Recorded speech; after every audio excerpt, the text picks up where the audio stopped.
We've talked a lot about the demographic challenges that we as a state and DHS in particular face with a growing senior population. I think some of your comments earlier on were right on, and honestly, I think a lot about the challenges that come with funding senior services, not just in the upcoming year, but for many years into the future, seeing how we have the third oldest population in the nation here in Pennsylvania. Mm-hmm. So kind of what I'm struggling with is, honestly, frankly, last year DHS provided what turned out to be poor projections on how many seniors will need services in the coming year, and it wasn't just a little bit. As we've talked about community health choices earlier, the projection was off by more than $200 million, and that's a lot of money. We're looking at significant supplementals. So you said earlier this morning that you've seen demographics rapidly growing over the last few years, but as I look at the budget book here for your department, the projections for the current budget don't take that into account.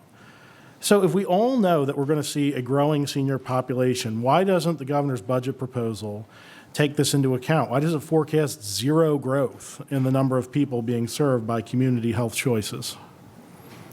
I don't know if you want to take that. I think at this point, as I mentioned earlier, we've seen a 10% increase in long-term services and supports for home and community-based services. We don't know what that number is going to look like going forward. This is a new population in terms of being in managed care, and so we are still trying to figure out how to best forecast that going forward. I guess what I'm trying to get at is that I think, and I don't want to speak for both sides of the aisle, but we need to move a balanced budget out of this committee. I guess what I'm saying is, how can we possibly pass or move a balanced budget if we don't have an honest and realistic estimate from DHS on the growth expected in this program? What kind of growth do you have any sort of number whatsoever you could give us as to what we might anticipate in the way of growth in this program, so we're not looking at another supplemental next year this time? We will have a spring update, so as more information becomes available, we obviously will be able to provide updated information. So, can you give this committee any guidance whatsoever, any projection about the total increased costs that might be needed in supplemental form in the 2020-21 budget for DHS? 8 to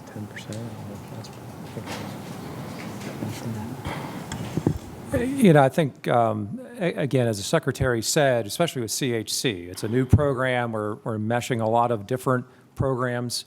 So it is, and we've had a lot of interest from the community, I believe, in this program. So it is very difficult to give you an accurate picture.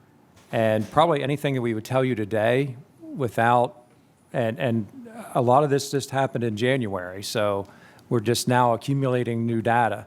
So until we can get a chance to actually look at that data, anything we would say here today would just be pure speculation. But we do, And look, I don't want to push back. It amazes me, honestly, when I look at the folks in IFO and then on both sides of the aisle when we look at budget projections for the coming year. And they make a budget projection 10 months ahead of time of what we're going to bring in corporate taxes or personal income taxes or whatever it might be. And then when we get to that point, it's remarkable how close their projections typically are. They're always off a little bit.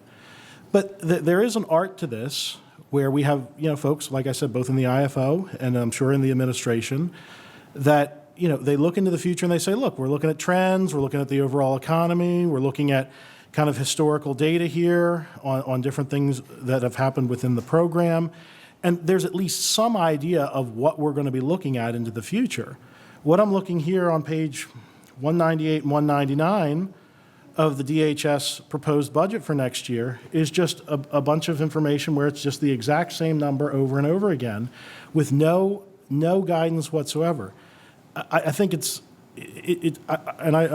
don't want to push back. I just think it's very frustrating to hear, well, we can't even give you an estimate, right? Anything we say would be pure speculation. If we went on that basis for the entire budget, we would never have a prayer of trying to pass anything close to a balanced budget. Wouldn't you agree? I know where you're coming from, and like I say, we do the spring update. We'll have some better data, and we'll certainly provide that to you. I will say the numbers will probably be shocking when you see them, but we'll see. You're saying the numbers will be shocking. Well, I think there'll probably be a lot, we're just talking Shocking about, as in a lot more, or shocking as in not much more? I would say there'll probably be in more.